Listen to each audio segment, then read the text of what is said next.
IMF এখন এইবার এসে আপনাদের কি বললো ওরা যে বাংলাদেশের ইকোনমি বা ওরা বাংলাদেশে ইকোনমি বলেছে মোটামুটি এখন things are stable, things are moving to the right direction, কিন্তু এই রিভিউ করার তার একটু দেখবে। ওরা বলছে উই আর স্যাটিসফাইড যে বাংলাদেশ ইকোনমি এখন তো স্টেবল আছে, বাট এইটার আগে ওরা তো আরও থরো এক্সারসাইজ করে বাকি ডিটেল জিনিসগুলো দেখবে। আমি সোজাসুজি বলেছি আমাদের কনটেক্সটে আমাদের যা যা করার আমরা করতে চেষ্টা করছি। অলরেডি আমরা আমাদের গুড ইন্টেনশনটা তো দেখিয়েছি,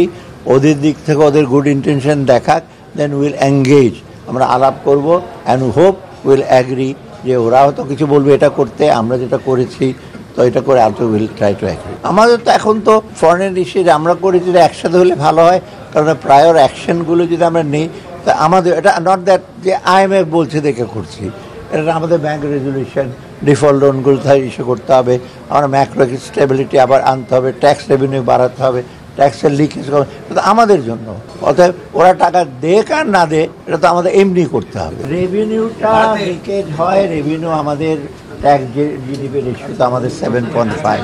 গিভেন আওয়ার জিডিপি আমাদের এটা তো নেপালের চেয়ে অনেক বড়, ওরা নেপালের চেয়ে তোমাদের অনেক কম, নেপাল তো 12-13%, ইন্ডিয়া প্রায় 17-18%। তো ওরা বলছে তোমাদের হয় বিকজ আইদার নেট কম, লক্ষ লক্ষ লোক আছে তারা জিরো ট্যাক্স রিটার্ন দেয়, অথচ ইনকাম হয়তো আছে দেয় না,